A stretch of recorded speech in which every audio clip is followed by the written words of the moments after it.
Buenas tardes.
Hola, muy buenas tardes para todos. ¿Cómo van?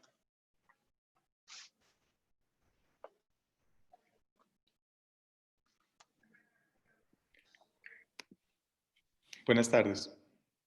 Mucho gusto. Soy Camilo. ¿Qué hubo, Camilo? ¿Qué más? ¿Cómo va todo? Muy bien, gracias a Dios. Con salud, que es lo Yo soy Carlos importante en Eduardo. este juego. De acuerdo. Yo creo que yo me voy a mover de silla porque aquí aparentemente solo se va a ver mi sombra.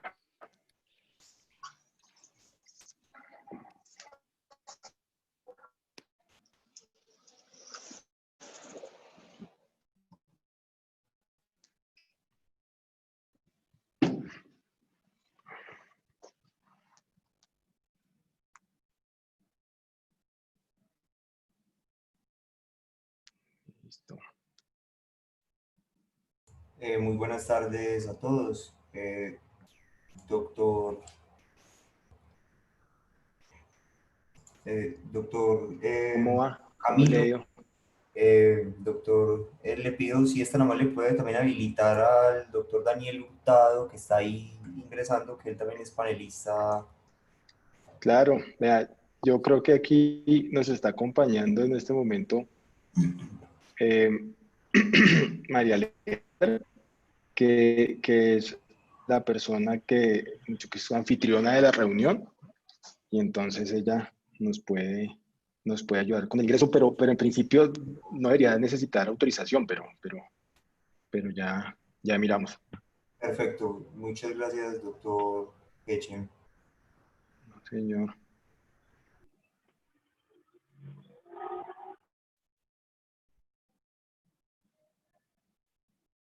¿Y cómo les ha ido? Bueno, pues con esta pandemia aquí en Medellín desatada, pero tratando de tener fortaleza. Son días muy difíciles para el país y para los abogados también. Sí, aunque bueno, ya parece que por lo menos el primer pico ya lo pasamos y esperemos que el segundo no vaya a ser desastroso. Así es, doctor.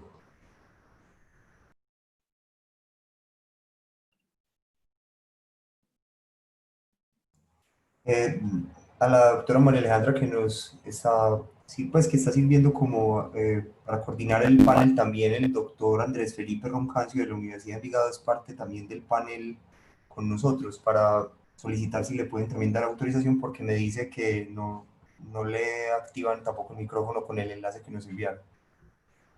Muchas gracias, muy amable. Hola, buenas tardes. Hola, ¿cómo van? Bien, hola doctor Hitchum con Susan. ¿Cómo ¿Qué, está? Susan? ¿Qué más? ¿Cómo va todo? Muy bien, gracias. ¿Quién está pendiente por autorización además del doctor Juan Felipe que acaba de conectarse? Yo también estoy pendiente. Muy buenas tardes, un saludo para todos. Ya me habilitaron micrófono, pero no me han habilitado autorización para iniciar mi video. Ah, ok. Esto es... También para el doctor Andrés Felipe Roncas y para mí autorización para iniciar video que no lo hemos podido activar. Un saludo nuevamente.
Hola, buenas tardes. Buenas tardes. Buenas tardes. Ahora sí, ¿cómo están? Muy bien. Muy bien. Gracias por preguntar.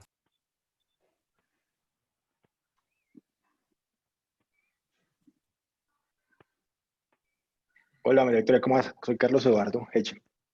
Habíamos ¿Qué tal? cruzado correos y entonces te preguntaba sobre tu presentación.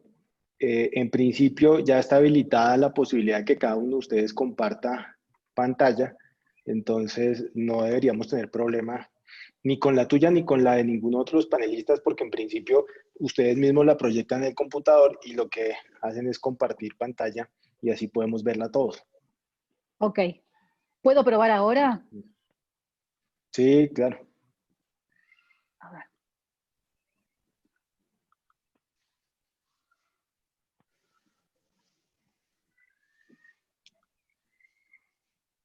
Buenas tardes, ¿me escuchan? Buenas tardes, sí. Buenas tardes, sí, señor.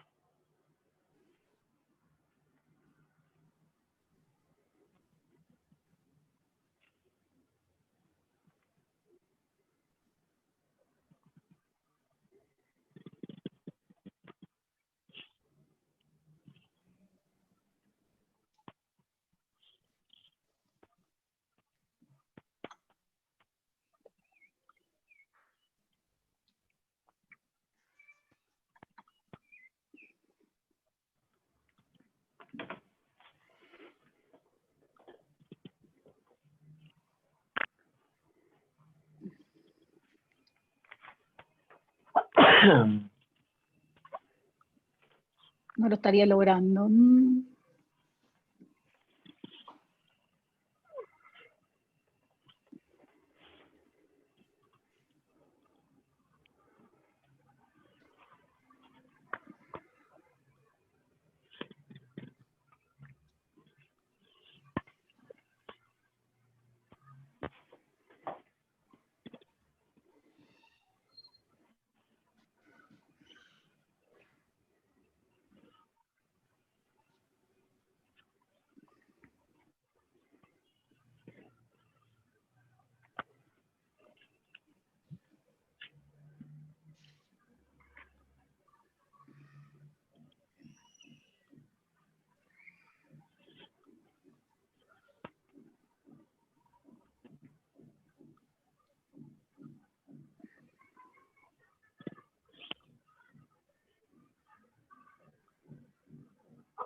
Sí, no sé, no puedo compartir el documento.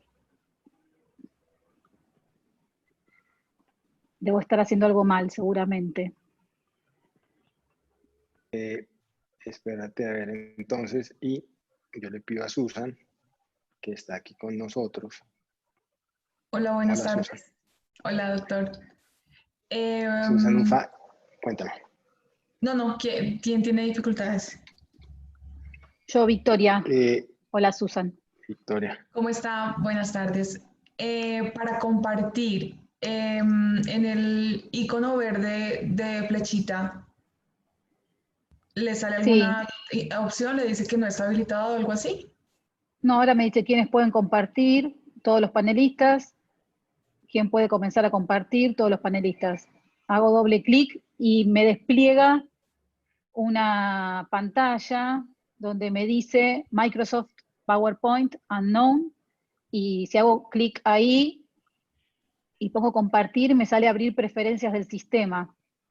Oh, por Dios. Entonces debe ser algo del computador, porque todos están habilitados para compartir. Y me dice, claro, y me va a como la cuestión de privacidad. No, entonces ya, un segundo, entonces yo creo que vamos a deshabilitarla y habilitarla de nuevo. ¿Me ayudas, por favor, la promotora que está conmigo aquí?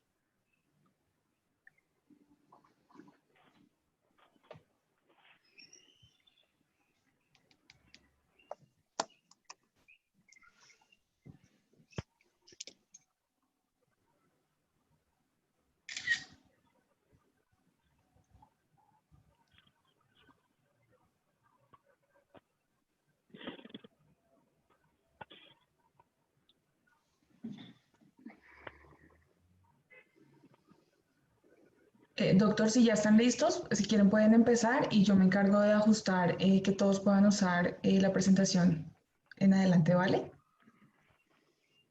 Perfecto, Susa, listo. Entonces, pues muy buenas tardes para todos los panelistas, para todas nuestras panelistas. De verdad que es un placer. Mi nombre es Carlos Eduardo Hechen.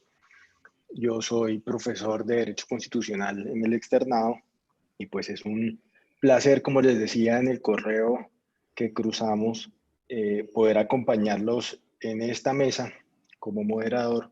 No solamente, digamos, el placer no es solamente por la calidad de quienes están aquí como panelistas, sino además porque, sin lugar a duda, este es uno de los temas en Colombia, podríamos decir, trillados, que significa que en todos los, digamos, en todas las instancias, en todas las foros, en todos los coloquios en los que uno puede llegar a participar o asistir, pues el tema de la democracia y la representación siempre aparece. Y algunos, de manera equivocada, creen que es que se ha dicho todo sobre la democracia y que se ha dicho todo sobre la representación y que cuando uno habla de democracia, partidos políticos y representación está hablando de unas instituciones desuetas, de unas instituciones y unos conceptos como el de representación, pues que obviamente por el paso del tiempo se ha ido desgastando y que pues digamos, no tiene hoy la importancia que debería tener. Y uno supondría que después del fin de la Guerra Fría, pues la democracia tenía como el camino abierto, el panorama despejado, que no había contra quién pelear y que entonces lo que iba a haber era una consolidación clara de este tema de partidos, de representación, de democracia liberal. Y lo que hemos visto es todo lo contrario, es decir, unas democracias que cada vez que usted lee algo sobre algún país, pues el concepto de democracia en crisis, de democracia con dificultades, de la crisis de la democracia es permanente. Y entonces, debatir estos temas, pues siempre va a ser no solamente de actualidad, sino de importancia académica y nacional. Y por eso, pues es un placer estar aquí hoy con ustedes. Realmente, yo creo que aquí tenemos además una gran ventaja, y es que contamos con participantes de diversos países, y eso además nos abre la perspectiva a todos, porque finalmente nos permite entender cómo están viendo nuestros colegas de otros países latinoamericanos sus propias democracias, y eso nos permite tener un espejo para ver la nuestra, y de esa forma, pues hacer una reflexión que nos permita llegar a conclusiones que sean mucho más que esas conclusiones puramente académicas y, si se quiere, abstractas, eh, porque esto es un tema que nos toca a todos los ciudadanos, no solamente a los académicos, no solamente a los profesores, no solamente a los abogados, y no solamente a los panelistas y a quienes estamos asistiendo a este evento, sino que le toca al grueso y a la totalidad de los ciudadanos, y por eso es de gran importancia poder contar con sus observaciones, sus comentarios, sus reflexiones. Como ustedes bien saben, pues contamos con hora y media digamos, de mesa. Son 5 presentaciones. La idea inicial es cumplir con los parámetros que se habían establecido, digamos, en el marco de las jornadas, que son 10 minutos por participante para poder hacer su presentación. Y luego de eso, pues en la medida en que existan preguntas de los asistentes, pues podremos ir resolviendo las preguntas. Lo que yo les propongo es que podamos hacer las, digamos, las 5 presentaciones y al final de la quinta poder entonces abrir a preguntas. Y si no existieran preguntas, pues poder hacer un debate entre nosotros para lo que quede espacio.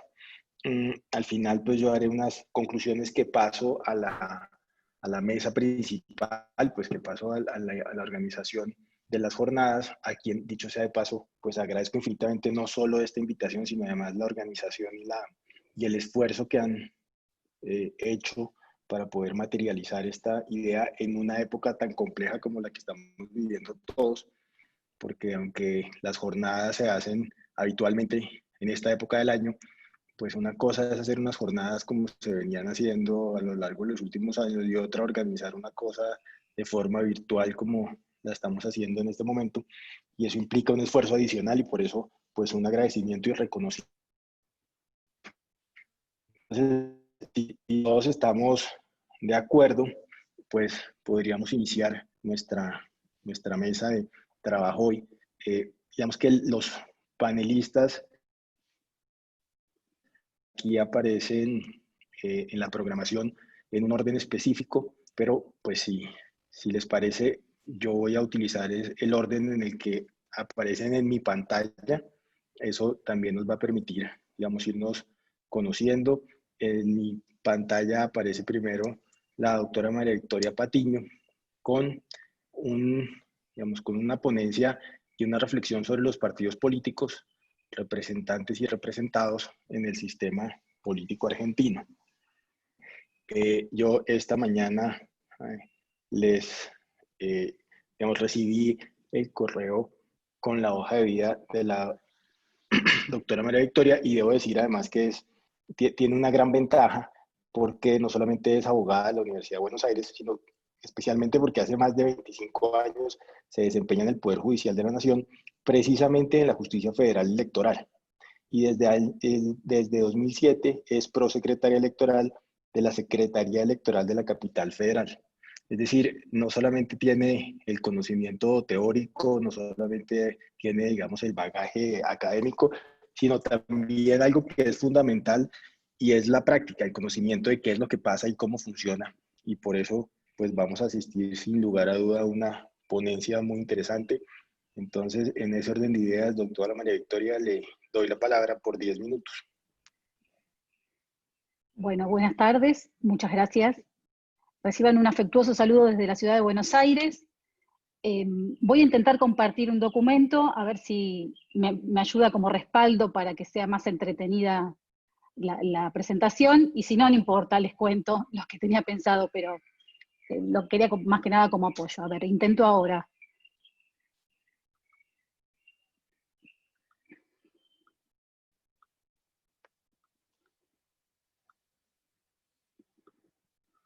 No tengo suerte. Lo que voy a hacer, después lo pongo a disposición si les parece bien, y Perfecto. les voy contando. Era para ahorrar un poco de tiempo por ahí con los artículos, pero bueno, no importa. Vamos a empezar. Yo lo que voy a tratar de hacer es contarles lo más sucinta y esquemáticamente posible cómo se aborda la representación política en el sistema argentino. Lo voy a hacer a partir de explicarles o tratar de contarles qué es lo que dice la Constitución o las leyes electorales, o lo que no dice, porque una de las características por ahí en este tema de nuestro sistema es eso, que no hay normativa al respecto.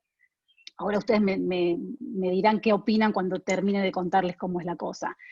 La cuestión es que vamos a tratar de analizar la relación de tres actores: los partidos políticos, los representantes o candidatos antes de serlo, y los electores, ¿sí? O los representados.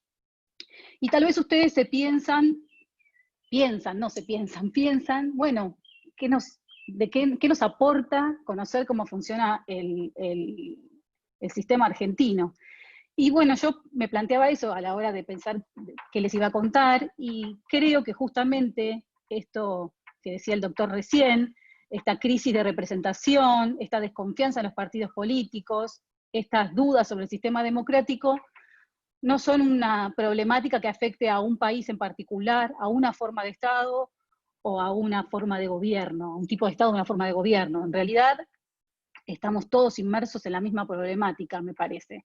Por eso, espero que les resulte interesante e ilustrativo conocer cómo funciona el sistema argentino. Bien, para eso vamos a usar dos normas. Por un lado, la Constitución Nacional, y por otro lado, la legislación electoral. La Constitución Nacional, en la primera parte, tiene cuatro artículos de los que nos vamos a valer, y en la segunda parte tenemos el régimen electoral de las autoridades federales. Sobre eso vamos a ir un poquito más adelante. En cuanto a la legislación electoral, tenemos en la Argentina 4 leyes fundamentales, la Ley Orgánica de los Partidos Políticos, que es del año 85, la Ley de Democratización de la Representación Política, la Transparencia y la Equidad Electoral, que con ese nombre en el 2009 lo que hicieron básicamente los legisladores fue varias modificaciones en el régimen, pero la más importante de todas fue establecer las primarias abiertas, simultáneas y obligatorias. Después tenemos el Código Electoral, que es del año 72, pero que tuvo algunos ajustes en el año 83 cuando los argentinos recuperamos la democracia, y finalmente la Ley de Financiamiento. Lo que vamos a hacer es buscar en estas 4 normas qué encontramos sobre la representación específicamente. Bien, la Constitución Nacional es de 1853. Los artículos 1 y 22 son de la Constitución original. El artículo 1 nos dice que la Nación Argentina adopta para su gobierno la forma representativa.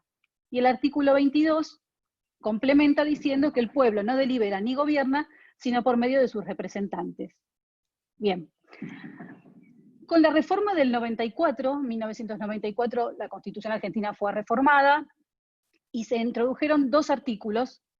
Uno es el 37, que garantiza el pleno ejercicio de los derechos políticos, y en lo que a nosotros nos interesa dice solamente que garantiza la igualdad real de oportunidades entre varones y mujeres para el acceso a cargos públicos electivos y partidarios. Y después el artículo 38, que incorpora a los partidos políticos en la Constitución Nacional, porque hasta entonces eran solo, sí por supuesto existían, sí se entendían contemplados, tutelados por la Constitución, pero implícitamente, a partir del juego de distintos artículos. El uno del que les hablé recién, el artículo 14 que autoriza la asociación, la libertad de asociación, y el artículo 33 que habla de los derechos implícitos en la Constitución Argentina. Bueno, el artículo 38 es bastante detallado, lamentablemente no les puedo compartir el texto, pero una cuestión de tiempo, vamos en un segundito nada más, a introducirnos en 2 ideas fundamentales de este artículo, que es que caracteriza a los partidos políticos como instituciones fundamentales del sistema democrático, y además que tienen los partidos la competencia para la postulación de candidatos a cargos públicos selectivos. Bien. Como vemos, el diseño constitucional argentino, esto es todo lo que encontramos sobre representación en la Constitución Nacional. Nos establece reglas claras y bastante exhaustivas sobre los partidos políticos, que bueno, no pudieron ver, pero después les cuento un poquito más si quieren, pero no dice nada sobre la relación de las agrupaciones con los representantes. Bien, no es el camino que tomaron otras constituciones, como la alemana, la española o la peruana, que establecen que sus congresistas o sus diputados o los miembros de las Cortes Generales no reciben mandatos, no están ligados a mandatos ni a instrucciones. En el caso de la Constitución alemana dice que está solo sujeto a su conciencia. La Constitución de Panamá, por ejemplo, también establece que el partido puede revocar el mandato de un diputado cuando atente contra los principios ideológicos de ese partido, y la de Portugal dice que pierden el mandato aquellos que se afilien a un partido diferente a través, un partido diferente a aquel a través del cual accedieron a ser candidatos y después representantes. Vamos a ver ahora la legislación electoral. Les adelanto, y lo mismo prometo para después si les interesa ahondar más, las normas que se ocupan de la relación entre partidos y candidatos son muy pocas, pero las normas que se ocupan de la relación entre partidos y representantes no existen directamente en la legislación electoral argentina. Busqué 2 normas que me parecen que servirían para tener una referencia de qué es lo que dice la ley en este aspecto concreto, y en la ley de partidos políticos encontramos una norma, el artículo 51 específicamente, que sanciona a los partidos con la extinción, que es una sanción específicamente para los partidos cuando no cumplen determinadas condiciones, y esto lo hace cuando sus candidatos, cuando sus candidatos no desautorizados por las autoridades partidarias cometen delitos de acción pública. Desde mi experiencia, desde mi humilde experiencia y conocimiento de la legislación electoral de mi país, les digo que, por lo menos en el juzgado en el que yo trabajo, nunca vimos la aplicación de esta norma. Por otro lado, la otra norma de las que le hablaba recién es la Ley de Primarias Abiertas, que establece en un artículo específico la necesidad de acompañar la declaración jurada de todos los precandidatos, porque acá estamos hablando de precandidatos todavía, después si pasan la elección satisfactoriamente con un determinado mínimo de votos conseguidos, ahí se convertirán recién en candidatos. Bueno, esos precandidatos deben comprometerse a través de una declaración jurada a respetar la plataforma electoral de la lista. Eso es lo único que dice la norma, nada más. Ni quién controla, ni hasta qué momento está obligado por ese juramento, ni qué pasa si no lo cumple, nada. Solamente esa norma. Y el Código Electoral prevé la declaración jurada individual de cada candidato, pero con respecto a que no están alcanzados por ninguna inhabilitación de las que establece la ley. Entonces, como conclusión de este panorama de las normas constitucionales y legales, llegamos a que no existe en el sistema argentino relación jurídica entre agrupación política y representante. ¿Sí? Bien. Ahora, nos podemos preguntar, bueno, no hay relación jurídica, entonces, ¿qué tipo de vínculo une a los partidos políticos con los representantes? Bien, ustedes acordarán conmigo que el rol y el desarrollo de los partidos políticos dependerá del sistema político y del sistema constitucional en que ese partido se desarrolle. En un sistema parlamentario, seguramente los partidos políticos gobiernan. En un sistema presidencial como el argentino, los partidos políticos son meros patrocinadores de candidaturas. Esa es la realidad que nosotros vivimos.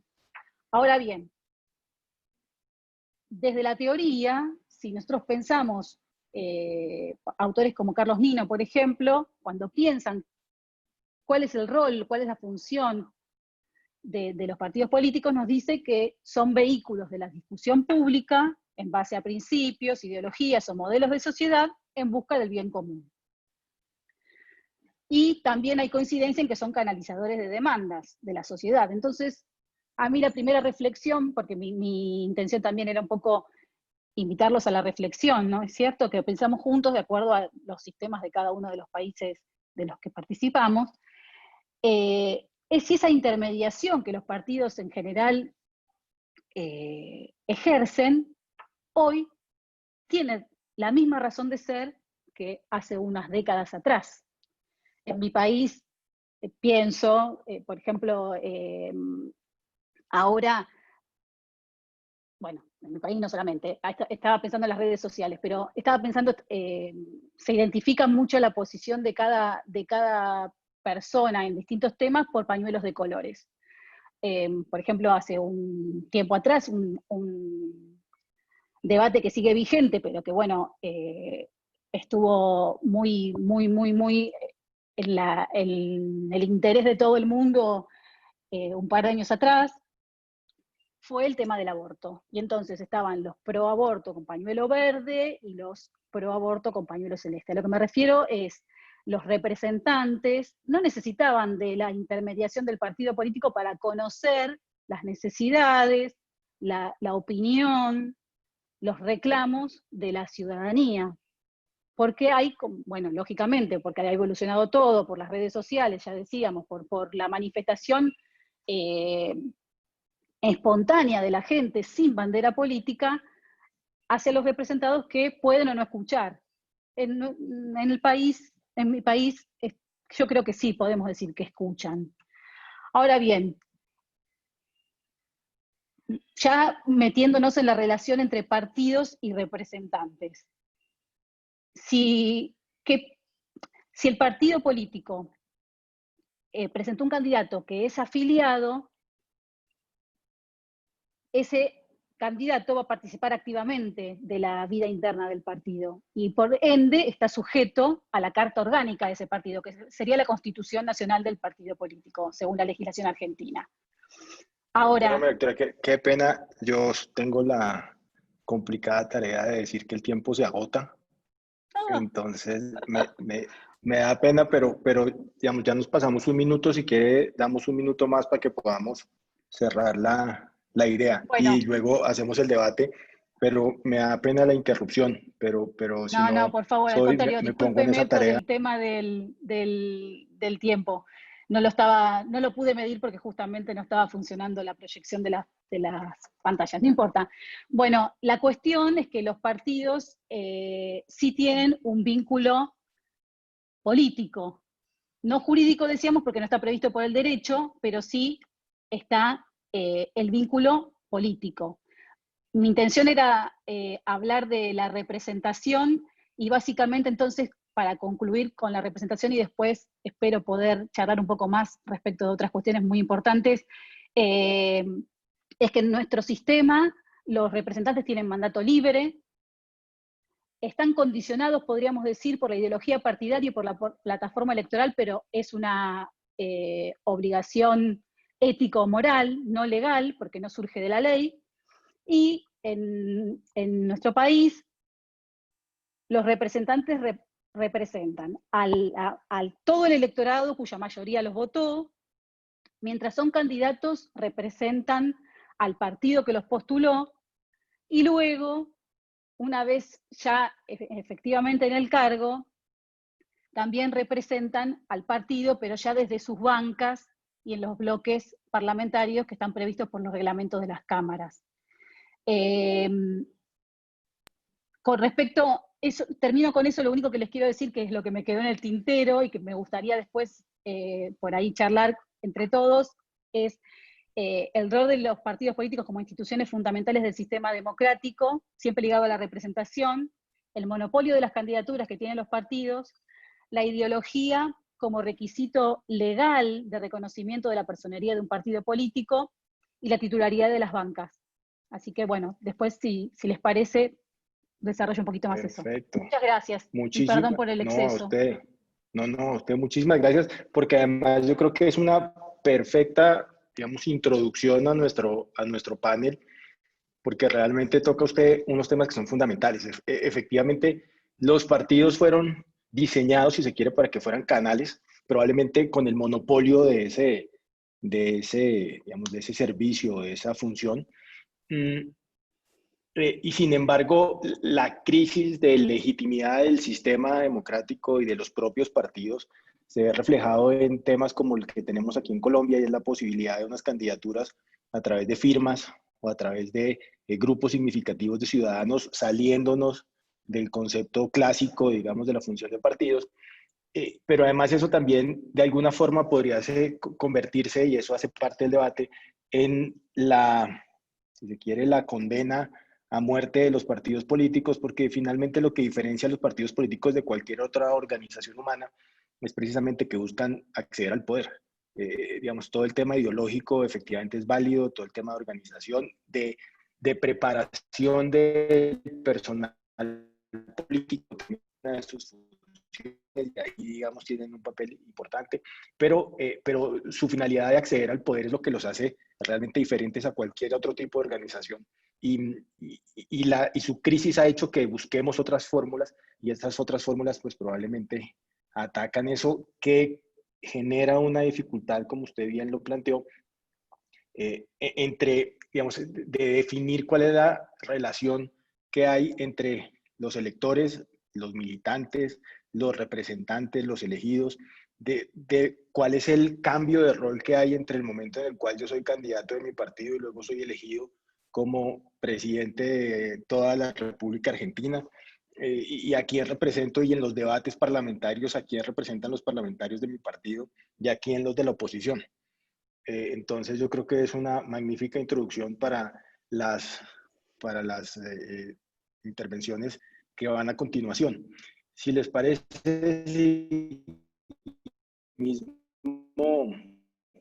el mismo orden en el que veníamos, digamos, con la pantalla, pues entonces les propongo que el doctor Luis Felipe Nava haga su presentación sobre el núcleo de la función representativa parlamentaria. El doctor Nava es doctor en Derecho en la Universidad Complutense de Madrid, maestro en Derecho Parlamentario, Elecciones y Estudios Legislativos por la misma universidad, especialista en Derecho Constitucional y Ciencia Política por el Centro de Estudios Políticos y Constitucionales de Madrid y licenciado en Derecho por la Universidad de Anáhuac. Además, tiene una amplia y larga experiencia en temas parlamentarios, en temas congresionales, y es director actualmente director general del enlace con los poderes legislativo y judicial del INAI y profesor universitario. Con la que habíamos planteado desde el comienzo, doctor Nava, usted tiene 10 minutos para que pueda hacer su presentación y luego pasar a al siguiente panelista. Muchísimas gracias. Qué amable, Carlos, te lo agradezco mucho. Quiero saludar a todos los miembros de este panel y de igual modo agradecer a la Universidad Externado de Colombia por la organización de estas magníficas jornadas de Derecho Constitucional. Debo decir que en el doctorado tuve varios maestros y compañeros de esta universidad, así que pues es un gran recinto para el derecho constitucional latinoamericano y para el mundo. Igualmente quiero agradecer a mi querido amigo, el profesor Gonzalo Ramírez Cleff, con quien tengo hoy una cercanía académica y pues un honor estar con todos ustedes. Magnífica mesa. Yo quiero destacar un tema con ustedes que me parece crucial y que me parece que en América Latina ha sido poco discutido y ha sido poco explorado. Y es un tema que me parece ahí que el doctor Carlos hace un momento hacía referencia. Y es a esta postura o a esta manera en que vemos la representación parlamentaria en el Parlamento. Esto entendiéndolo, digamos, de una manera como concepto.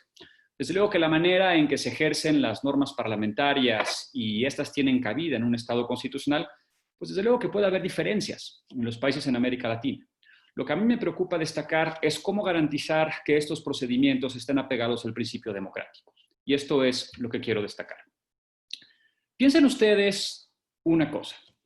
Si ustedes miran esta magnífica obra del profesor Hans Kelsen de la garantía jurisdiccional de la Constitución, la justicia constitucional, si ustedes miran la última parte de la obra del profesor austriaco, verán que esta obra termina con un concepto que a mí me encanta.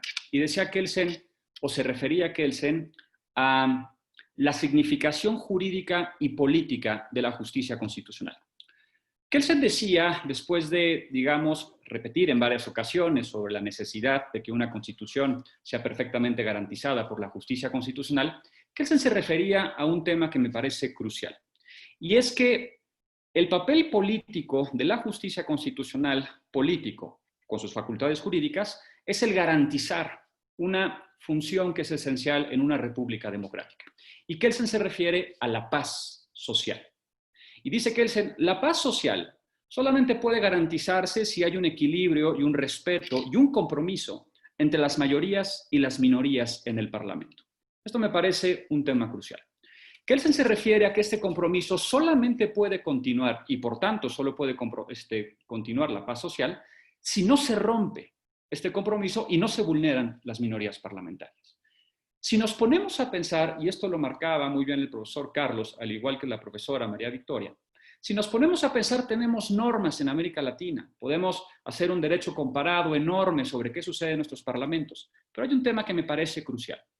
Mientras el principio democrático, que como ustedes saben, y como dice mi maestro Manuel Aragón, es núcleo de comprensión del texto constitucional y directriz del ordenamiento en su conjunto, mientras el principio democrático no se respete en los parlamentos, no puede haber compromiso. Y si no hay compromiso, no hay paz social. Y esto me parece que es un tema crucial, pues sabemos, y lo destacaban muy bien igualmente hace un momento, que actualmente las democracias están viviendo una crisis. Y la crisis fundamental deriva de una crisis de representación. Y si hay crisis de representación, sabemos a qué esto conlleva. No es nuevo. Sabemos la historia del constitucionalismo democrático. Sabemos cuál fue el argumento antes de la Segunda Guerra Mundial, la falta de representación, la necesidad de una democracia mayoritaria, la necesidad de no respetar derechos fundamentales, la aparición de los populismos. Y el problema es que eso comienza en los parlamentos. Así que justamente mi ponencia está dirigida a tratar de convencerlos de un papel que me parece fundamental de la justicia constitucional, y es cómo garantizar ese compromiso al que se refería Kelsen. Si nosotros nos ponemos a pensar en el concepto de democracia y entendemos que pues, efectivamente la democracia pues, es un gobierno, es una forma de gobierno del pueblo, el poder del pueblo, que toma sus decisiones por medio de mayoría, pero sabemos que esta decisión o sabemos que este tipo de procedimiento es muy corto para lo que hemos aprendido en el constitucionalismo democrático. Y sabemos que al día de hoy no podemos mirar a la democracia simplemente como una democracia mayoritaria, sino que debemos mirarla, y quizás aquí podrán ver desde luego diferentes posturas, pero a mí me parece que hay una postura que es esencial, y es una de tantas, pero me parece, por ejemplo, que el profesor Luigi Ferrajoli pues nos da, digamos, una buena concepción de lo que debe de entenderse por democracia en el siglo XXI.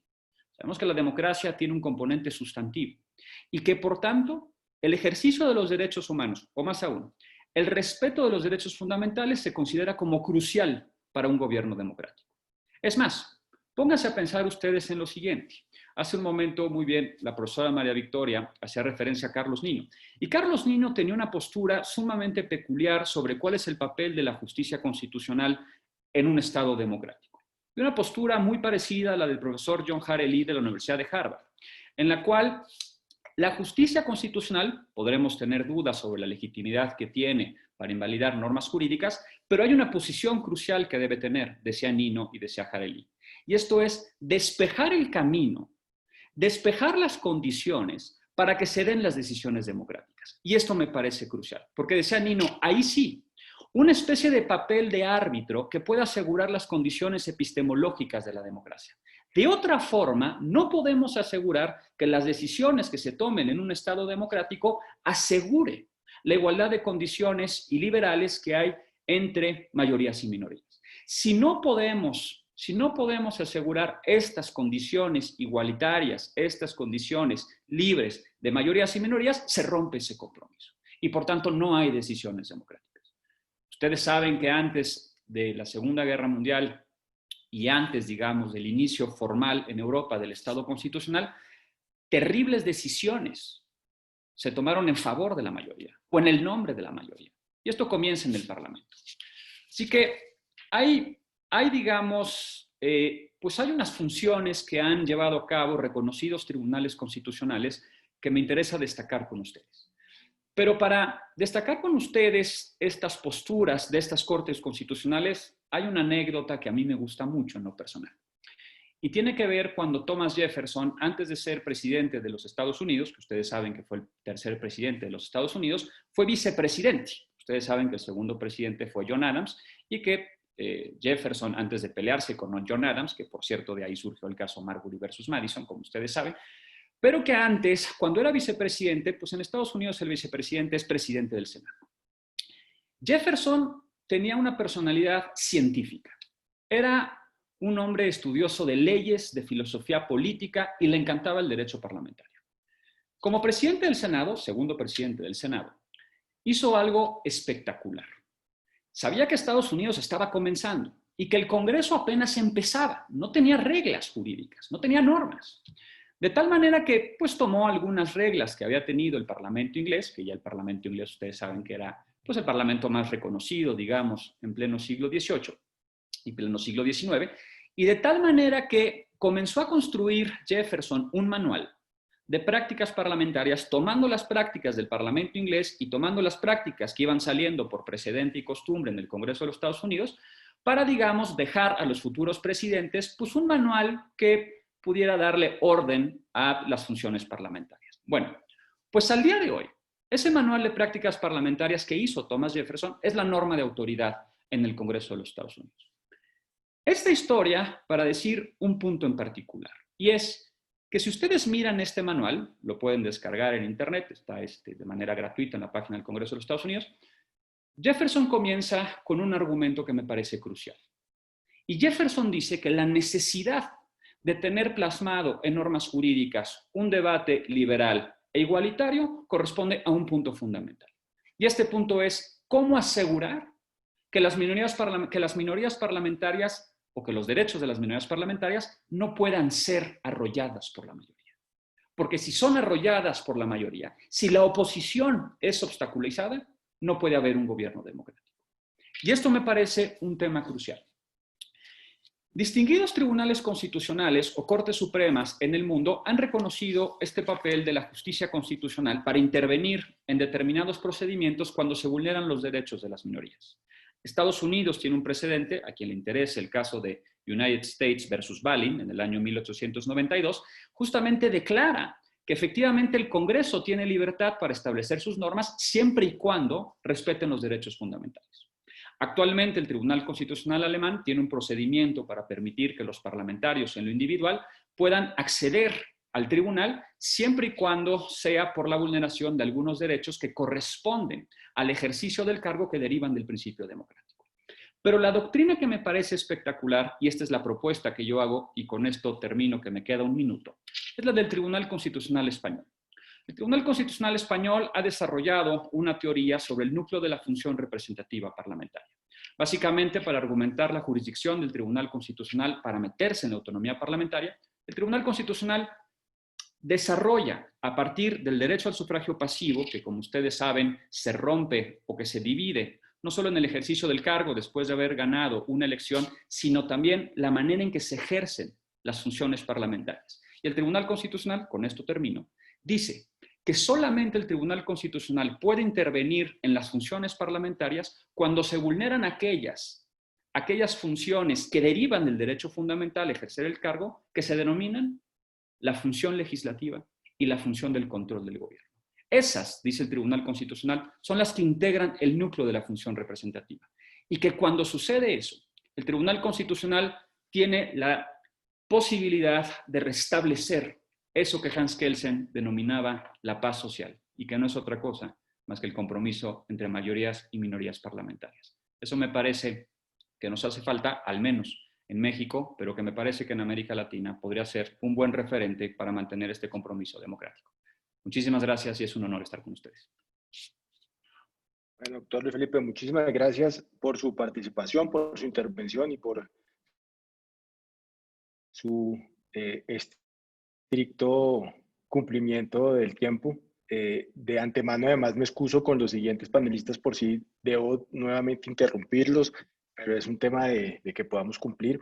Pero además usted, doctor Luis Felipe, toca, yo creo que dos temas que son claves. Uno es entender que la democracia no es simplemente un ejercicio digamos, de elegir, ser elegido, un ejercicio simplemente parlamentario, sino que el concepto de democracia es algo muchísimo más amplio, que tiene que ver con los jueces, que tiene que ver con la ciudadanía, que tiene que ver con la percepción que el ciudadano tiene de sí mismo, del sistema y de cómo funciona y cómo debería funcionar. Y el segundo tema, pues es exactamente ese equilibrio entre minoría y mayoría, porque a pesar de que la democracia es el gobierno del pueblo y es una forma de tomar decisiones a través de mayorías, pues no significa que esa mayoría pueda aplastar. Nosotros aquí en Colombia hemos hecho recientemente un esfuerzo, por ejemplo, para tener un estatuto de la oposición y darle unas reglas claras y unos derechos especiales y derechos fundamentales a aquellos partidos que se declaren dentro del mes siguiente a la entrada al poder del presidente, de los gobernadores o de los alcaldes, y se les otorgan una serie de derechos precisamente para poder tratar de equilibrar y de lograr ese equilibrio entre los derechos de minorías y de la mayoría, que es pues la esencia misma del concepto de democracia. Yo creo que esa intervención suya toca un tema, como le digo, fundamental y en el cual muchas veces nosotros, por lo menos en Colombia, pues cuando hablamos de reformas políticas, porque vivimos en una constante reforma de la política a través de ley y de reformas constitucionales, buscamos reformar el sistema electoral, buscamos reformar el número de curules. Ahora hay un debate nacional porque ayer aprobaron por el primer debate una posible ampliación del Congreso y entonces está todo el mundo diciendo, pero nos hemos quedado en eso y no nos hemos dado cuenta que la verdadera reforma política va mucho más allá. Y probablemente esa reforma toque organismos que aparentemente o que en principio la gente no ve como relacionados directamente con política o con democracia.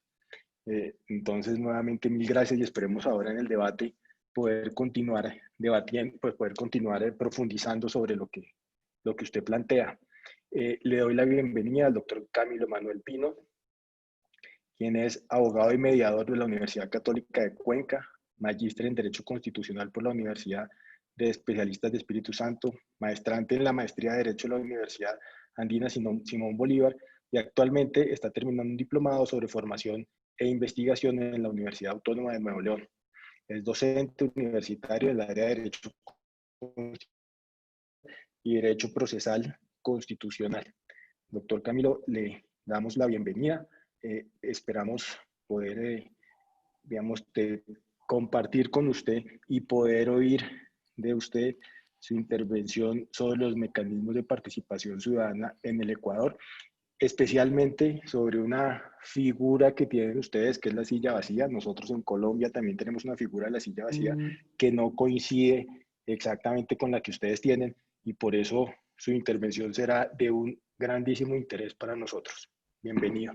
Y también cuenta usted con los mismos 10 minutos y me excuso de antemano si en algún momento debo interrumpirlo. Muchas gracias, doctor. En primer lugar, felicitar a los expositores que antecedieron, brillantes exposiciones, agradecer a la Universidad Externa de Colombia, a sus organizadores, por esta oportunidad para poder dar a conocer algunas ideas y reflexiones que se han realizado a partir de un mecanismo de participación ciudadana conocido como silla vacía. En esta intervención voy a presentar algunos datos, es por ello que voy a compartir pantalla. Estos datos precisamente se reflejan, por favor me confirman si es que se observa. Sí, muchas gracias. Entonces, hay datos dentro del mismo que reflejan una realidad social que no dista de otras realidades en función precisamente de, no dista de otras realidades sociales y más aún en el ambiente, en el contexto latinoamericano. Bueno, en primer lugar es importante mencionar, ¿sí?, cuál es el contexto jurídico en el cual se maneja precisamente este mecanismo de participación de silla vacía. En el Ecuador, a partir de la Constitución del 2008, se incorporaron nuevos derechos y garantías constitucionales, las cuales precisamente abarcan una serie de mecanismos para su ejercicio, para su desarrollo.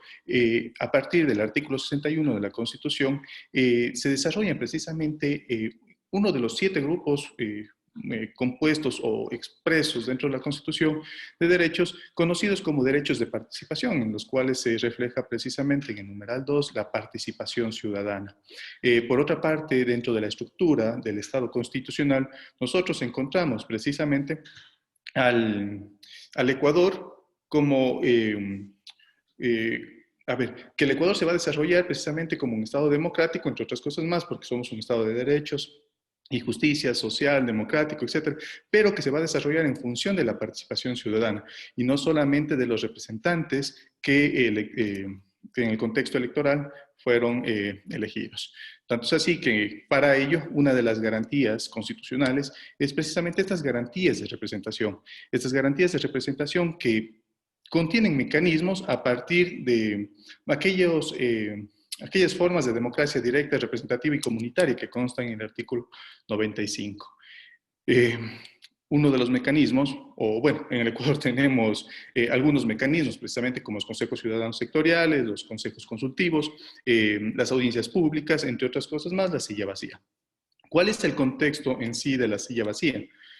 La silla vacía, según el artículo 101 de la Constitución de la República del Ecuador, mantiene precisamente un contexto de participación ciudadana, pero con voz y voto. Es algo interesante porque, como ustedes conocerán, a veces la participación por parte de la sociedad no se da con voz y voto, sino solamente con voz. Y esta forma de deliberación y también de poder afrontar ciertas responsabilidades ha conllevado que esta figura jurídica sea bastante reconocida. Pero recordemos que esto está desde el 2008. ¿Sí?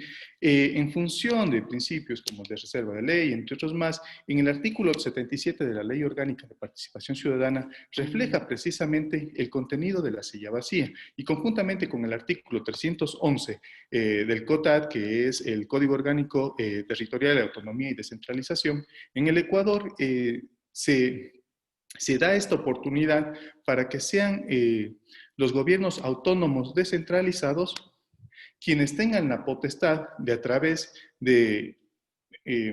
de ordenanzas o resoluciones generar precisamente el acceso y la participación a sus asambleas públicas. Ahora bien, según el artículo, como ustedes podrán observar, 240, los gobiernos autónomos descentralizados, ¿sí? Se dividen tienen competencias jurisdiccionales territoriales y a su vez, en las juntas parroquiales, que son, por decirlo de alguna forma, las más pequeñas, tienen facultades reglamentarias. El 238 entonces nos dice que los consejos regionales, o sea que el Ecuador está organizado territorialmente a través de regiones, provincias, cantones, distritos metropolitanos y parroquias, ¿sí? Sin embargo, esta opción para que se pueda realizar en sí o llevar a cabo la silla vacía solamente se da a partir de los consejos regionales. En Ecuador, lastimosamente, no tenemos consejos regionales porque no tenemos región. Es una utopía que tenemos en la Constitución desde el 2008. Tenemos consejos provinciales, tenemos consejos municipales, un distrito metropolitano y juntas parroquiales rurales. Es muy importante entender que la silla vacía es un mecanismo de participación para que las personas puedan acceder al mismo, ¿sí? A través de un representante y que en las sesiones públicas de los diferentes consejos puedan participar. Y aquí hay que notar algo. El constituyente lo que pretendía a partir del artículo 101 era generar precisamente una participación horizontal, ¿sí? Ya no vertical, sino una participación horizontal, que la sociedad políticamente se encuentre activa, que se interese en asuntos de interés público. Por otra parte, que esta sociedad sea responsable en la toma de decisiones, por cuanto recordemos que la silla vacía no solamente es participación con voz, sino también con voto, ¿sí? Entonces, a partir de esto, y a lo largo de estos aproximadamente 12 años, y el 20 de octubre cumple un año más la Constitución, la silla vacía se ha visto afectada por una serie de problemas. Entre ellos, y los que he podido resaltar a partir de una investigación, cuyos datos ya les presento en un momento, existe desconocimiento de la sociedad. Y esto es muy importante. Porque, a ver, una de las situaciones por las cuales existe desconocimiento se debe a que a la sociedad no le interesa. O porque culturalmente la sociedad tiene otros mecanismos de participación, como les había mencionado anteriormente, cabildos. Y esto también se debe a la cultura de la sociedad. Por ejemplo, en la región andina es característica la cultura indígena y, por ejemplo, a la cultura indígena le interesa más asistir a través de los cabildos, ¿sí? Entonces, no utiliza la silla vacía porque tiene otros mecanismos de participación. Por otra parte, la desnaturalización del mecanismo. Existen partidos, movimientos políticos que ingresan a través de otras personas para poder contar con un voto dentro de las sesiones. Y ese es un peligro que corre precisamente este mecanismo, porque resulta que los intereses políticos se ven mezclados en función de los intereses sociales. Por eso es que se ha desarrollado una serie de invisibilidad de aquellas necesidades sociales por la visibilidad de los intereses políticos. Por otra parte, la falta de normativo, de garantías normativas constitucionales. En este caso, por ejemplo, existen todavía gobiernos autónomos descentralizados que no cuentan con una ordenanza o con una resolución para acceder y participar en la silla vacía. Por otra parte, la monopolización de grandes empresas para construcciones o aprobaciones dentro de los consejos. Esas son algunas de las situaciones que se han visto mermadas. Ahora bien, de la investigación que les había comentado anteriormente, hicimos alrededor de 2.774 encuestas en un determinado territorio. Entre las preguntas, que fueron alrededor de 17, 18 preguntas, estuvieron, por ejemplo, ¿conoce usted los derechos de participación reconocidos en la Constitución de la República del Ecuador? El 61% de esos 2.774 encuestados dijeron que sí, el 39% dijo que sí, mientras que el 61% dijo que no. ¿Conoce usted los mecanismos constitucionales para participar en asuntos de interés público? El 78% dijo que no, el 22% dijo que sí. En relación al 22% de la pregunta anterior, ¿sí? ¿Conoce el mecanismo de participación ciudadana conocido como silla vacía? El 77% dijo que no, recordemos que era del 22% anterior, ¿no? Y el 23% dijo que sí. Este 23% más o menos se aproxima a 15 a 20 personas. Ahora, de ese 23% se consultó si es que han participado a través de la silla vacía y solo un 5% dijo que sí. Entonces, vemos que se conoce del mecanismo, sí, perdón, que se desconoce el mecanismo y las pocas personas que conocen el mecanismo no lo utilizan.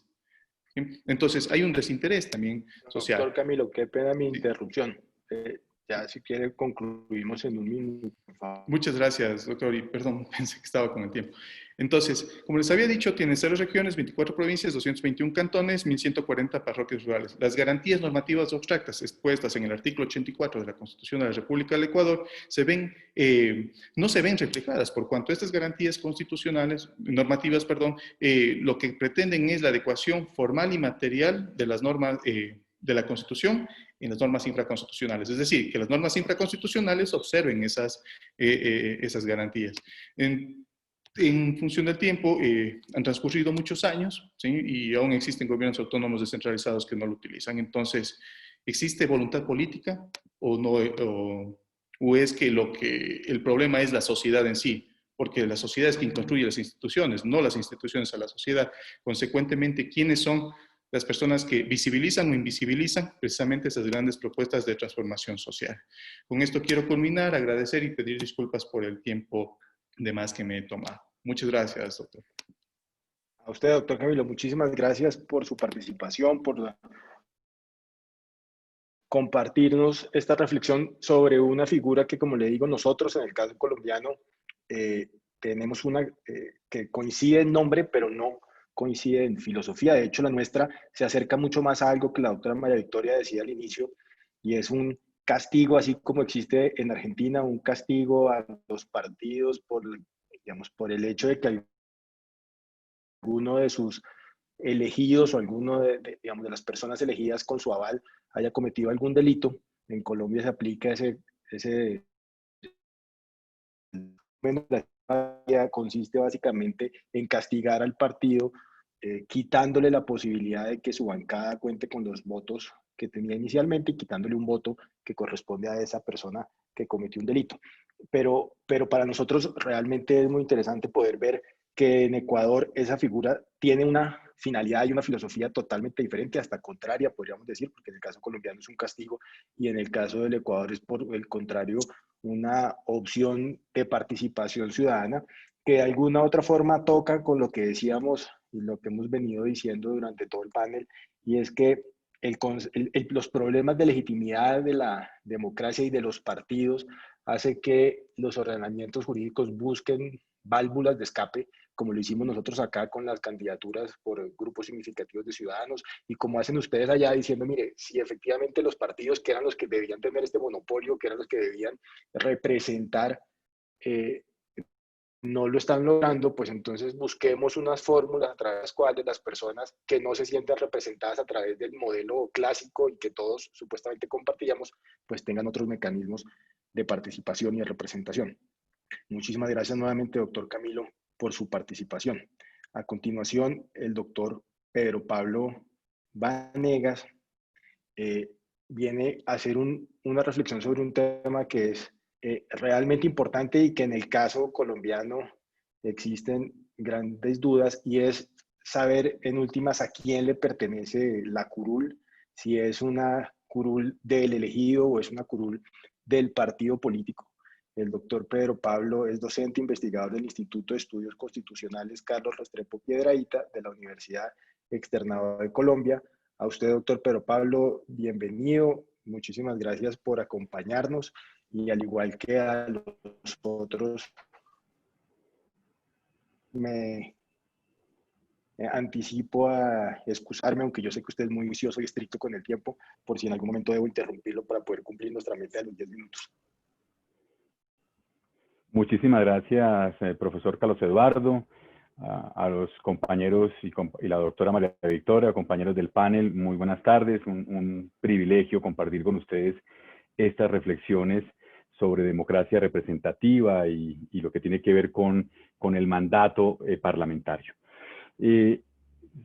Tal como lo menciona el doctor Carlos Eduardo, nosotros queremos abordar un tema que en Colombia ha generado bastante, digamos, una preocupación siempre sobre la titularidad del mandato parlamentario, la titularidad del escaño, ¿cierto? ¿A quién le corresponde el escaño parlamentario? Y tiene que ver, obviamente, con estos tres temas que se abordan: titularidad del derecho a ser elegido,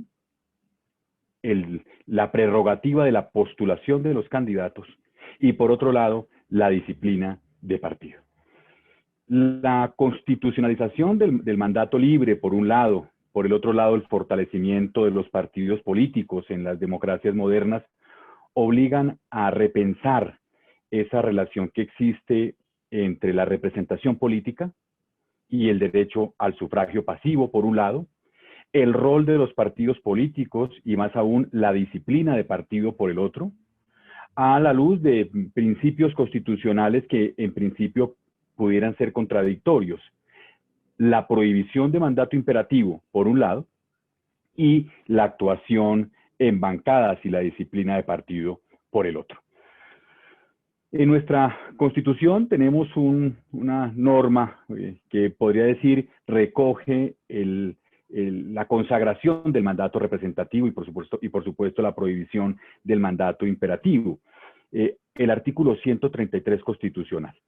Los miembros de los cuerpos colegiados de elección directa representan al pueblo y deberán actuar consultando el bien común. Muy seguramente este artículo 133, por supuesto que tiene una conexión casi que inmediata con el artículo 3º constitucional, el de la soberanía popular. La soberanía reside exclusivamente en el pueblo y éste la ejerce por medio de sus representantes. Aquí surge entonces una relación o una conexión entre el sujeto representado, el pueblo, y sus representantes, los elegidos. Pero luego, más adelante, nos va a decir que los representados, ¿cierto? O mejor, los representantes en los cuerpos colegiados deberán responder también frente a las decisiones que toman respecto del partido. Y claro, luego, con la reforma constitucional del 2003, se incorpora en nuestro derecho constitucional, por lo que podríamos llamar nuestro derecho constitucional parlamentario, la figura de las bancadas parlamentarias, o lo que en las democracias europeas o en las democracias parlamentarias llamaríamos el grupo parlamentario, ¿cierto? La bancada parlamentaria, que obviamente nos trae nuevos retos, especialmente al incorporar un régimen disciplinario para sancionar a los tránsfugas, ¿cierto? A los que se separan de las decisiones de las bancadas, lo cual también nos obliga a repensar la clase de relación que existe entre los electores y los elegidos y entre estos y los partidos políticos. ¿Cuáles son las consecuencias para los elegidos el sometimiento a este tipo de disciplina? ¿Cuáles son las consecuencias por separarse, por supuesto, de esa decisión de la bancada? Cuestiones que muy seguramente los ordenamientos jurídicos han visto limitada, por supuesto, su entrada.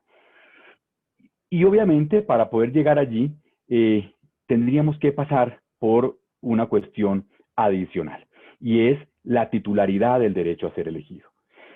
Para poder resolver el tema, primero, ¿quiénes son los titulares del sufragio pasivo?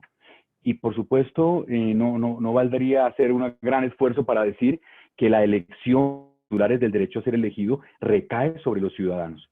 Son los ciudadanos los titulares de los derechos políticos, no son los partidos políticos, ¿cierto?, a quienes se les consagra o se les reconoce dicha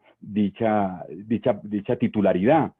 Entonces aquí ya, obviamente, si el ciudadano es el titular del derecho a ser elegido, pues ahora tendríamos que verlo en otra dimensión, y es la postulación. Ya lo mencionaba también la doctora María Victoria, el derecho político de los ciudadanos se va a encontrar o se va a materializar es con la presentación de la candidatura. La prerrogativa, por supuesto, que tienen los partidos políticos como el sujeto habilitado para presentar las candidaturas, casi que con una suerte de intermediación necesaria. O piensen ustedes en algunos ordenamientos constitucionales donde, donde existe el monopolio partidista en la presentación de las candidaturas. Pero entonces, además de la postulación de los candidatos, entonces tenemos aquí dos fenómenos distintos. Por un lado, la titularidad del derecho y por el otro, la prerrogativa en la presentación de las candidaturas. Ahora bien, ¿la sola intermediación del partido sería suficiente para considerar que el partido es el titular del escaño parlamentario? Pareciera que no es suficiente. Por eso entonces, derecho a ser elegido, postulación de candidatos y ahora disciplina de partido. Disciplina de partido, bancada, ¿cierto? En el caso colombiano, desde la reforma del 2003, entonces, los ciudadanos que fueron elegidos por un partido, deberán actuar en bancada. Es decir, colectivamente al interior de la respectiva corporación, someterse a la disciplina del grupo parlamentario, ¿cierto? Aparecen entonces las bancadas parlamentarias o los grupos parlamentarios. Y con los grupos parlamentarios, las decisiones que se toman al interior de esa bancada, que obviamente los vincula, que son vinculantes para los miembros de esa bancada. Y tal vez aquí la novedad a la que los ordenamientos europeos, por ejemplo, los estatutos parlamentarios en Europa, no han podido llegar, y es el régimen disciplinario. En el caso colombiano, se autoriza para que los partidos puedan establecer sanciones cuando los miembros de la bancada se separan de ella. Y obviamente unas sanciones que podrían llevarlo hasta la expulsión del partido o inclusive perder el derecho al voto del congresista en la respectiva corporación por el resto del periodo. Entonces aquí nos volvemos a preguntar ahora, entonces, ¿de quién es la curul? Pareciera entonces que ahora la curul es más del partido que del ciudadano. Y nos lleva entonces a otros interrogantes. ¿Férrea disciplina de partido? ¿En una estricta disciplina de partido? En ocasiones el comportamiento del tránsfuga no se convierte necesariamente en una deslealtad con su electorado, por el contrario, en ocasiones el electorado lo que buscaba, lo que esperaba de ese elegido es precisamente honrar lo propuesto en la campaña electoral. Piensen ustedes, un partido que ha dicho no impuestos, no vamos a tener impuestos durante el periodo, y lo primero que hace es apoyar una reforma tributaria. Lo más probable es que quien se separa allí de la bancada, el tránsfuga, al que vemos pues con cierto desdén, al contrario, podría estar honrando precisamente ese comportamiento. Y esto también entonces nos lleva a la prohibición de doble militancia y obviamente a su desarrollo estatutario. En estos minutos que me quedan, lo que queremos llegar es a la mutación entonces de la titularidad del cargo. Los candidatos, siempre que resulten electos, deberán pertenecer al partido que los inscribió mientras ostenten la investidura o cargo. La doctora María Victoria tal vez se refería a la fórmula parecida que está en la Constitución portuguesa del 76. El candidato que resulte electo deberá pertenecer al que lo inscribió mientras ostente la investidura o cargo. Por lo tanto, la pregunta que surge es, ¿resulta legítimo en las democracias modernas que el ejercicio del cargo público dependa exclusivamente de la afiliación partidista? Pues pareciera que no, porque eso implicaría entonces una especie de mutación del mandato representativo al mandato del partido. En el caso colombiano, y ya para terminar y ajustarme al tiempo, hemos tenido una construcción jurisprudencial donde tanto el juez el juez electoral como el juez constitucional ha defendido la tesis de que la curul o las curules le corresponden a los partidos y no a los ciudadanos. Sin embargo, no deja de ser llamativo, por supuesto, que no tengamos en últimas un mecanismo para hacer efectivo esta titularidad de la curul. Me explico. ¿Qué sucede si el elegido renuncia al partido? o lo expulsan del partido. ¿Cómo hago yo? ¿O cómo hace el partido para rescatar esa curul? ¿Cómo lo puede obligar a renunciar? No existe ningún mecanismo, ¿cierto? No deja de ser entonces llamativo, repito, que la disciplina de partido, la indisciplina del partido, termine por convertirse en un mecanismo de cesación o de pérdida del cargo parlamentario. De esta manera, a manera, digamos, de conclusión ya, aquí en las conclusiones, nosotros creemos que tratar de resolver de forma irreductible la titularidad del escaño o del cargo público a favor del ciudadano, claro, podría llevarnos a un extremo insostenible en la democracia, y es creer que el escaño o el cargo público es una especie de bien privado y que el elector, el elegido, puede hacer lo que quiera con el cargo. Pero sostener también todo lo contrario es que si la curul es del partido, entonces el partido podría disponer de ella como una especie de cheque en blanco o de curul en blanco, y podría entonces obligar a las personas o a los ciudadanos a renunciar a esos partidos. No es fácil, por supuesto, ese tema de la titularidad del escaño parlamentario, lo cual nos lleva sin lugar a dudas a estas reflexiones en el derecho constitucional colombiano. Muchísimas gracias, profesor Getjen, y a los panelistas le ruego que me disculpe por los 30 segundos.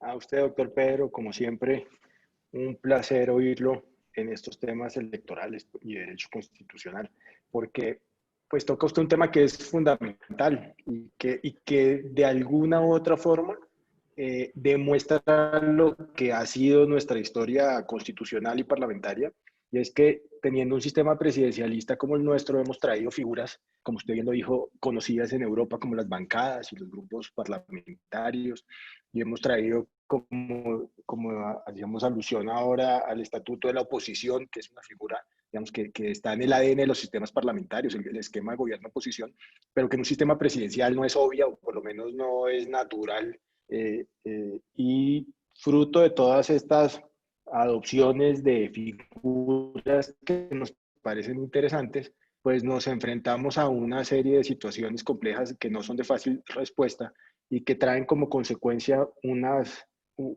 confusiones o unos vacíos, no solamente en términos jurídicos, sino probablemente peor aún en términos de ciudadanos. Y el ciudadano que no entiende la democracia es un ciudadano que no le crea a la democracia.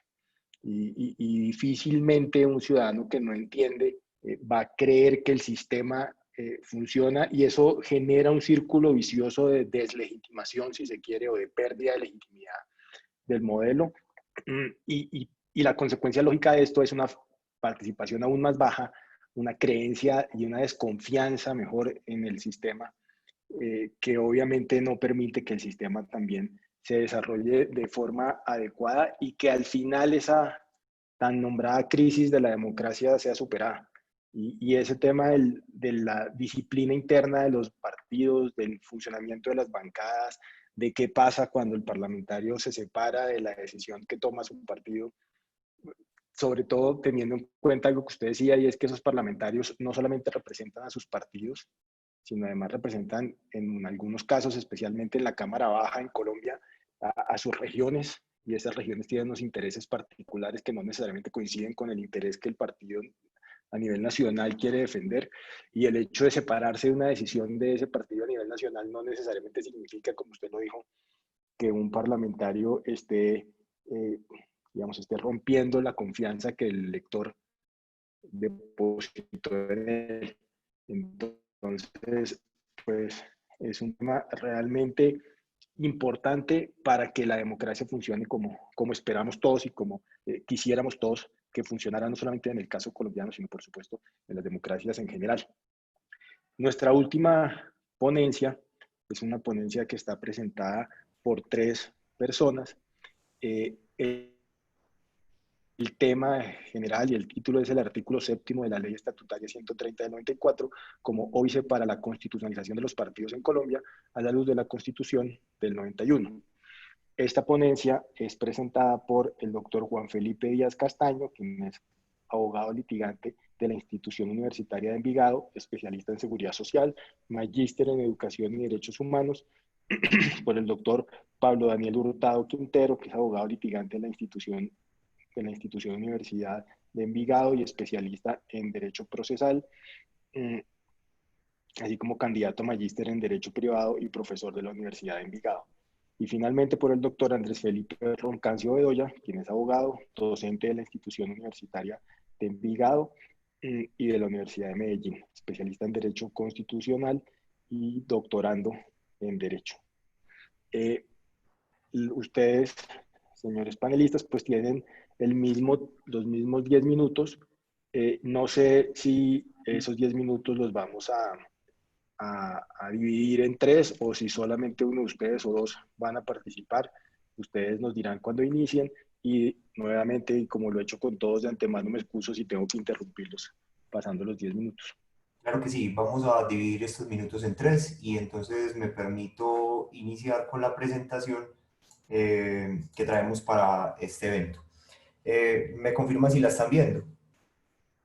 Muy bien, perfecto. Entonces, nosotros como equipo de trabajo y un compañero que no está presente por temas de salud, el doctor Carlos Andrés Echeverry Valencia, iniciamos una acción pública de inconstitucionalidad contra un artículo de la Ley Estatutaria de Partidos Políticos en Colombia que establece que una vez el organismo encargado de avalar los estatutos de los partidos políticos, que en Colombia es una entidad de naturaleza administrativa que se llama Consejo Nacional Electoral, una vez se le da el aval a estos estatutos del partido político para habilitarlo y que pueda participar en el desarrollo de las elecciones, pues los ciudadanos cuentan con tan solo 20 días para impugnar los estatutos de los partidos si consideran que estos estatutos contrarían la constitución política. Es un término muy exiguo para impugnar esos estatutos. Por tanto, a nosotros nos interesa más la relación no del elector con el partido, sino del partido con el régimen constitucional vigente. ¿Y por qué nos interesa esa relación del partido con el régimen constitucional vigente? Puesto que, como bien ustedes lo saben y todos lo han reiterado, es cierto que los partidos políticos pueden destruir el régimen constitucional de democracia deliberativa. Hay organizaciones de tendencia, y lo vemos hoy en Europa y en América Latina, que no están comprometidas con el reconocimiento del compromiso de que hablaba Hans Kelsen con los otros partidos políticos, con el pluralismo democrático y con los derechos humanos. Entonces, si pasan esos 20 días y ningún ciudadano impugna los estatutos, las cláusulas estatutarias de los partidos políticos que contraríen la Constitución quedarían saneadas. Y hay un grave problema. Nuestra Constitución política, a diferencia de muchas otras, sí tiene un mandato de constitucionalización de los partidos políticos que reivindicaba Hans Kelsen como uno de los primeros en afirmarlo. Dice nuestro artículo 107 que los partidos políticos se deben organizar democráticamente, o sea, ya internamente les genera un estándar que deben cumplir, y deben propiciar procesos de democratización interna y serán responsables por la violación a las normas que rigen su funcionamiento, entre las que está la propia Constitución. Ya lo vemos que el 107 es una norma que rige su funcionamiento, porque les dice cómo deben regir y cómo deben integrarse internamente. Entonces, a nosotros nos preocupa partidos políticos de tendencia totalitaria de todos los espectros ideológicos extremistas que al interior no tienen ninguna organización democrática, que simplemente el líder del partido quita y pone al director del partido, quita y pone las directivas, y no solo eso, cláusulas estatutarias de los partidos que atentan directamente contra la Constitución, que uno de mis compañeros más adelante va a tomarse la tarea de precisar.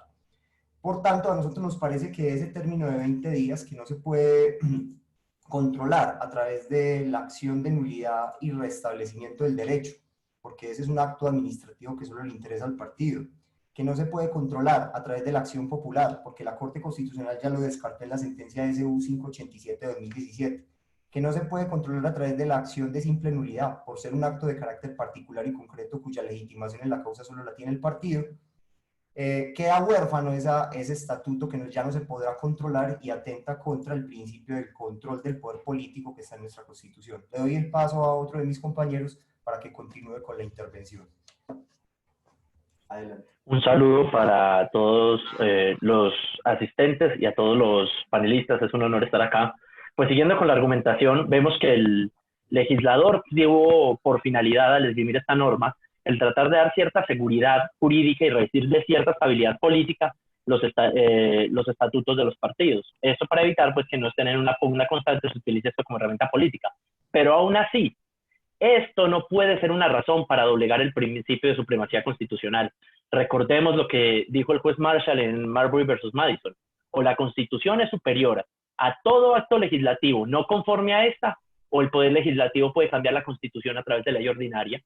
Pues entonces, si los partidos políticos son el eje de la democracia, porque en ellos es donde se representa la voluntad de los medios del Estado, sus estatutos tienen que estar conformes a la Constitución. Y de no ser así, debe existir un mecanismo mediante el cual el pueblo o directamente la Corte Constitucional pueda ejercer un control constitucional a este tipo de prerrogativas. Propongo el siguiente ejemplo. Imagínense que en sus estatutos un partido promulgue que el director del partido es determinada persona en forma vitalicia y que éste nombrará a dedo a los miembros del partido y a los candidatos. Esta cláusula es abiertamente contraria al mandato de constitucionalización de los partidos del artículo 107. Pues bien, si durante el término de 20 días esto no es objetado ante el Consejo Nacional Electoral, esto quedará en firme, quedará saneado y no existirá un mecanismo público, no existirá un mecanismo para ejercer control para esto. Y es que el hecho de que en un partido se manifieste esta circunstancia sería el equivalente a que una persona en la calle se diga a sí mismo feminista o defensor de los derechos de las mujeres, pero tenga en su casa como regla fajar a su mujer a golpes cada vez que le saque la rabia. Un miembro de un partido que tenga esto en los estatutos no se puede decir a sí mismo demócrata. Pues bien, el paso del tiempo, estos 20 días, no puede sanear el hecho de que una norma inferior contraría la Constitución. Esto iría en contra de la propia racionalidad constitucional, de la supremacía constitucional, que es base del Estado Social de Derecho. Los partidos políticos en todas sus actuaciones deben ejercer en una armonía con las disposiciones constitucionales. Y lo que se pretende en realidad es que existan mecanismos efectivos que permitan el ejercicio de una verdadera democracia deliberativa. Con unos partidos que contradigan la Constitución, como la historia nos ha enseñado, lo que se da pie a ejercicios de carácter populista y totalitarista. Recordemos la República de Weimar, donde los partidos políticos conspiraban en contra del régimen constitucional. Era una república sin republicanos. Doy el paso a Andrés, que nos va a explicar cómo la constitucionalización de los partidos políticos es el eje fundamental de la democracia deliberativa. Muchas gracias. Bueno, muy buenas tardes a todos. Entonces, en consonancia con lo que han venido exponiendo mis compañeros, es claro que cuando nosotros analizamos esta disposición frente a las dinámicas en las que la jurisdicción constitucional ha venido interpretando las dinámicas de constitucionalización, nosotros podríamos asistir a la tesis que sostiene Guastini, en la que podríamos determinar que la constitucionalización del ordenamiento jurídico no implica únicamente un paso que se dé en un momento estructural, sino que se mide a través de grados, a través de los que se puede decir la Constitución ha impregnado o no las instituciones, en donde claramente una dinámica inferencial dentro de nuestro ordenamiento jurídico y dentro de nuestra carta política estaría a entender esa nueva margen constitucional o ese nuevo orden constitucional que se deviene cuando entendemos que nuestra Constitución es tanto una Constitución jurídica como una Constitución política.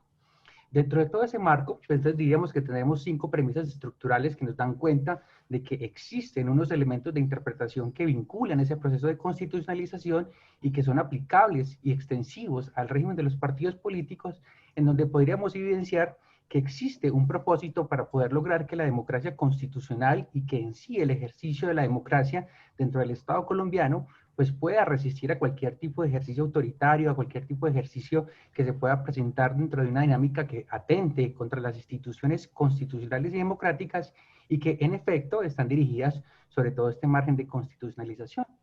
En ese sentido, pues diríamos primero que uno, el principio de legalidad que estaba revestido o que es la dinámica con la que se regula la actuación de la administración en lo que refiere, como me explicaba Felipe, nuestro régimen electoral tiene una naturaleza administrativa, ha dado una gran mutación que entiende que el principio de legalidad se convierte y se solidifica a través de un principio de constitucionalidad que entiende la supremacía de la Constitución en términos extensivos, lo que demanda que de forma necesaria no solamente se regule las disposiciones de orden formal, sino que se prevé que el principio expansivo de la democracia tiene un papel prevalente frente al margen del control político y por tanto, como ha señalado nuestro Tribunal Constitucional, ya no solamente hablamos de democracia participativa en términos de toma de decisiones, sino en términos de control.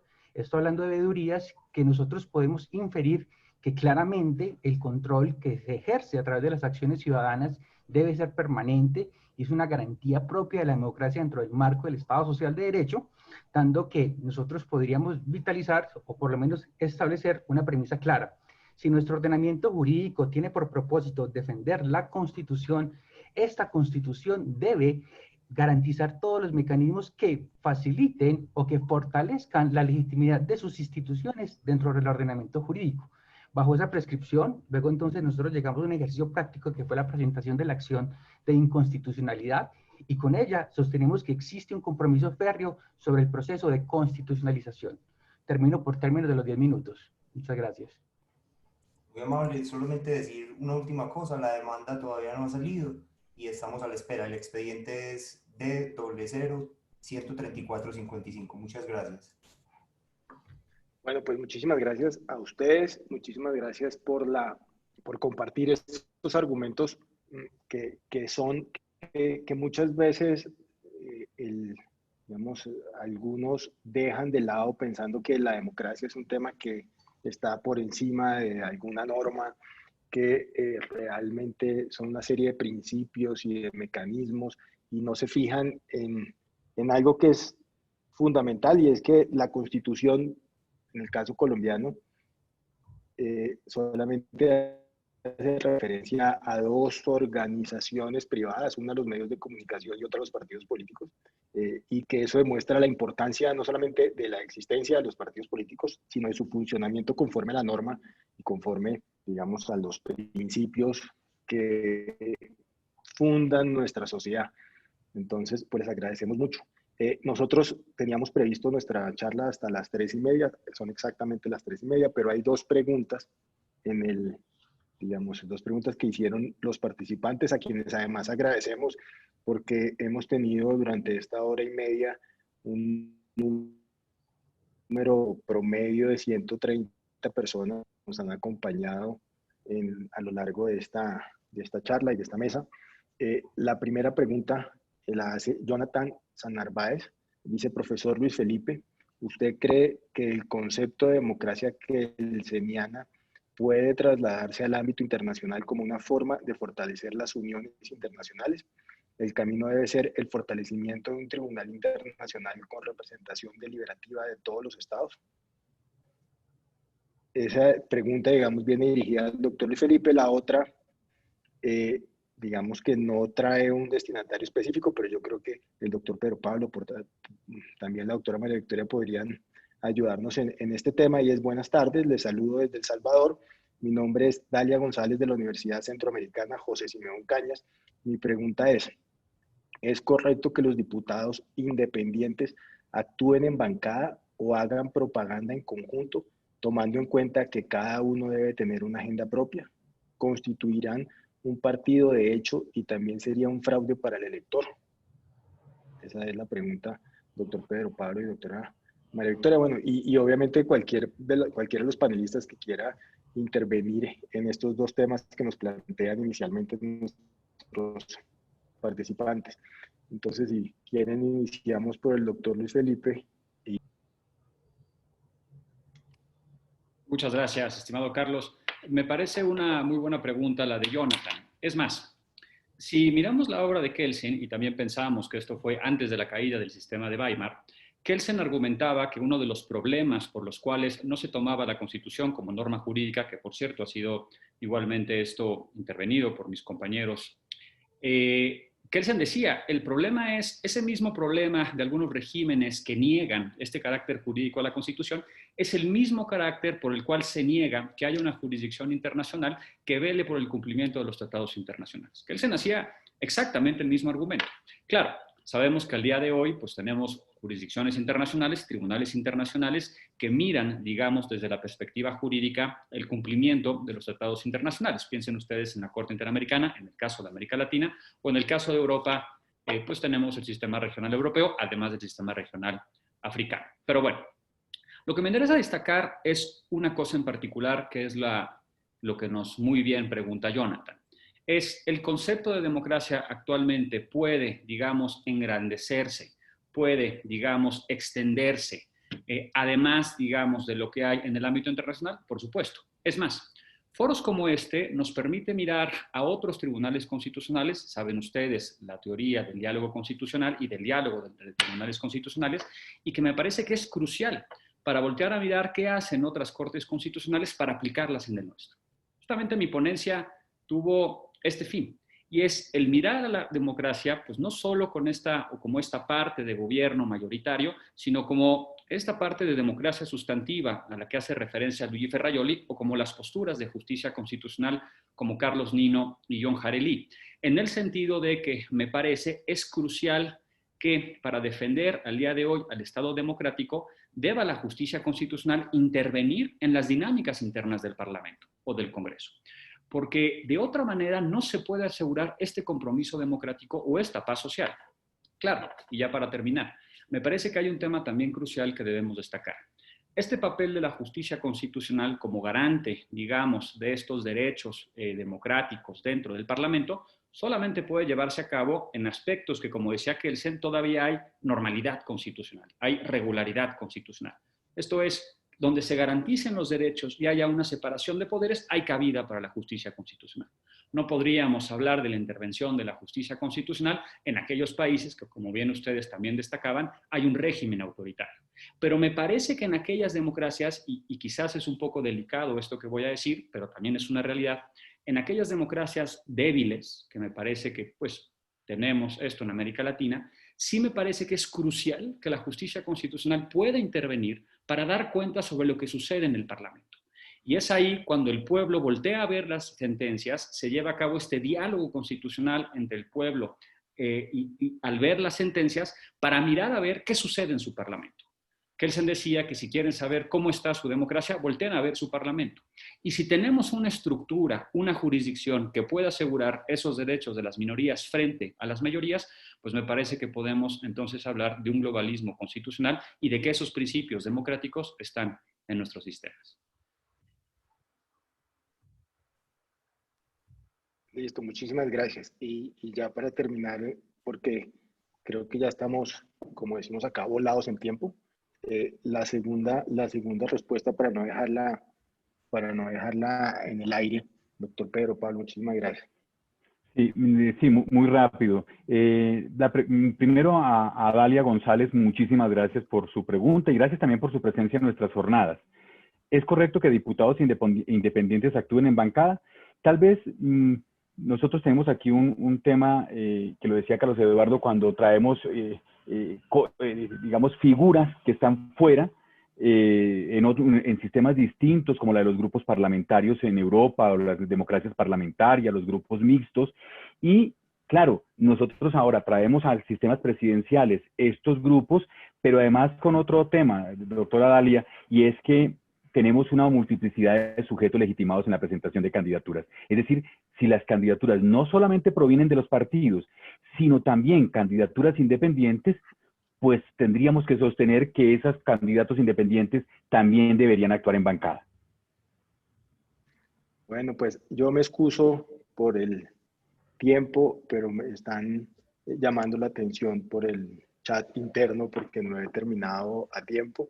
Sin embargo, quería finalizar dando las gracias a cada uno de los panelistas por haber hecho el esfuerzo de preparar su reflexión, de dedicarle tiempo, esfuerzo, ideas a lo que implica la democracia, la representación y los partidos políticos. Además, agradecerles porque ustedes se tomaron el tiempo de compartir sus reflexiones con nosotros esta tarde. Y de nuevo, mil gracias porque fue una mesa interesante, diversa, donde tratamos temas que aparentemente tenían, digamos, una orientación diferente, pero el mismo hilo conductor, y era precisamente hablar de este tema que es, sin lugar a duda, eje fundamental y pilar fundamental de nuestras sociedades. Igualmente, un agradecimiento a todos los participantes, que como les digo, en promedio no bajaron de los 120, y también a ustedes que se tomaron el tiempo de estar esta hora y media con nosotros, mil gracias. Esperamos, yo paso las conclusiones a la mesa para que esto pueda ser, para que todas las ideas que están en esta mesa pues puedan ser tenidas en cuenta en la redactoría final. Y nuevamente mil gracias y mil felicitaciones. Muchas gracias, hasta luego. Hasta luego, muchas gracias. Hasta luego. Muchas gracias, un placer. Gracias, hasta luego. Gracias.